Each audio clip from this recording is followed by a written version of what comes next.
By the term simple pendulum, we mean a point mass suspended from a fixed hook with the help of a flexible, inextensible, massless string. This definition is an ideal definition because we can't have a massless string. We can't tie a point mass. So what we do practically, we take a small metallic bob, a small metallic sphere, and we tie its one end. We tie one end of a string to this sphere, a small sphere, and the other end of the string is tied to the fixed hook. Now, let the length of this pendulum is L. Here the length is measured from the fixed hook to the center of that small sphere, which is being called bob. Now when we displace this bob from its mean position and take it to a distance x from the mean position,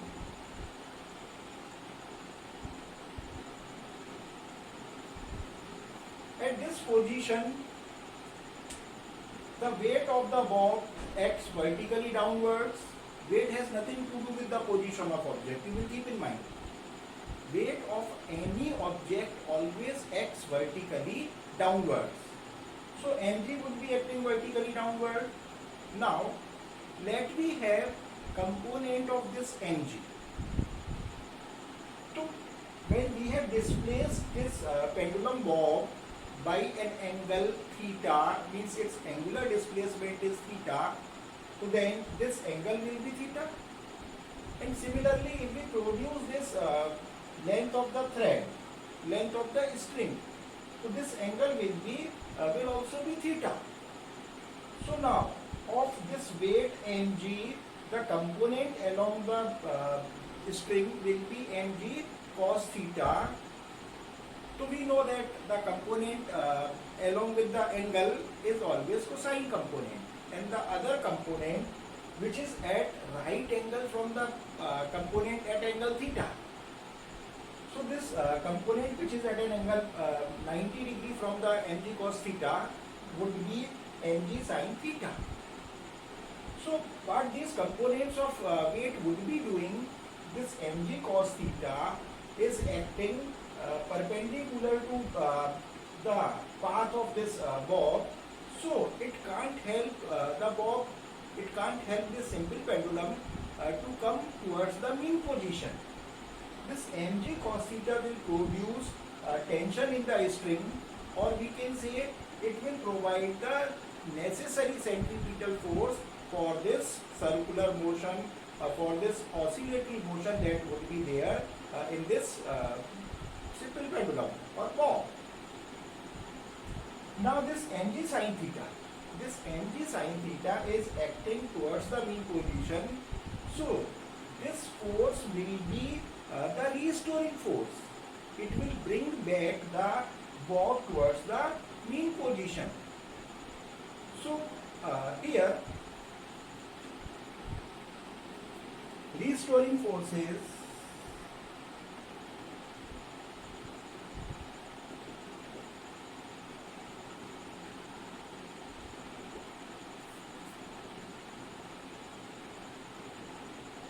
mg sin theta.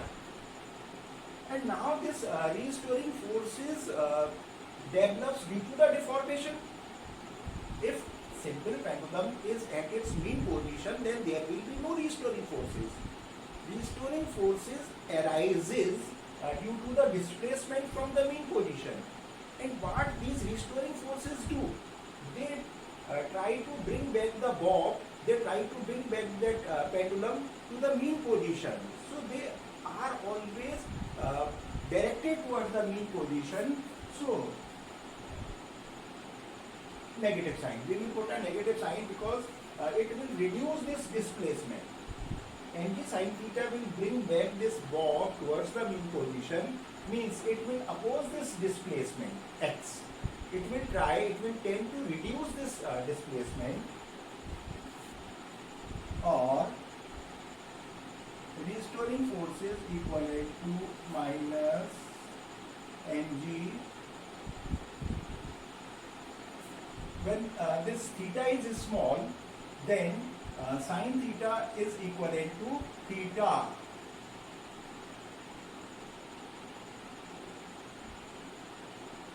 When theta is small and is in radians. So we know that up to 5-6 degree, the value of angle in radians is equivalent to its sine is equivalent to its tangent. So when this theta is quite small, then theta sin theta can be replaced by theta, or equivalent to minus Ng theta. Now we know that angle equivalent to arc upon radius. So this x will act as arc and this L will act as radius. So x upon L. So in place of theta we can write this.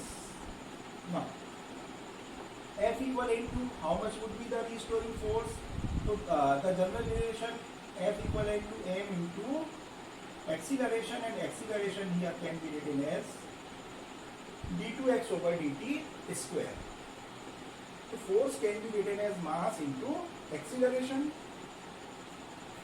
M will here cancel out, or what can we write? d2x over dt square plus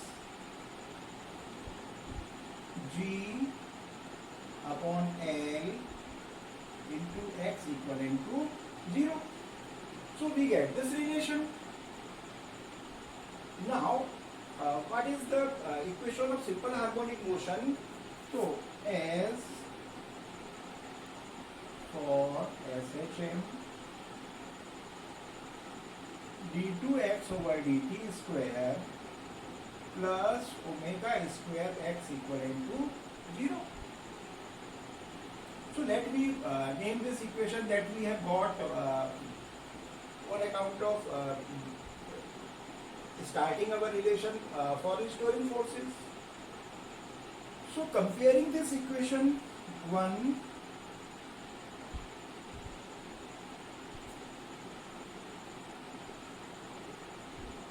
with the equation of SHM. So let me compare these two relations. So d2x over dt square, here also x. So on account of comparing, what we get? Omega square equivalent to g upon m. Or what can we write? Omega equivalent to under root g upon l. Now omega equivalent to 2 pi upon capital T. Omega angular velocity equivalent to, so when a particle completes one revolution, then omega equivalent to theta upon t. So when one complete revolution is completed, then how much angle is subtended in that one complete revolution? 2 pi. And what time would be taken to complete one revolution? This time is called time period. So theta is 2 pi and time is equivalent to time period, and it is equivalent to root g upon L. Or we have to find a relation for the time period of a simple pendulum. So inverting this relation 2 pi upon capital T as T upon 2 pi equivalent to root L upon G, or we can say that T equivalent to 2 pi under root L upon G. So this is the expression for the time period of a simple pendulum. So time period of a simple pendulum is equivalent to 2 pi under root L upon G. Here in this expression we do not have any mention or any term like mass of this ball. So time period of a simple pendulum is independent of the mass of the ball, but T is directly proportional to the square root of length. So when length will increase, then there will be increase in time period by the square root of the increase in length. Means when length will be doubled, time period will increase root 2 times. When length will be 4 times, will be increased 4 times, then time period will be doubled, and is inversely proportional to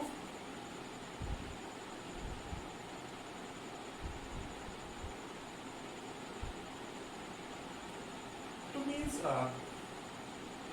at the places or on some planets where G is higher, then the time period will be lesser. So from here we can understand that the time period of a simple pendulum is independent of the mass of the pendulum ball, and it is directly proportional to the square root of length. By the term square root of length means time period will increase by the square root of the increase or change in the length. When length will be doubled, time period will increase root 2 times.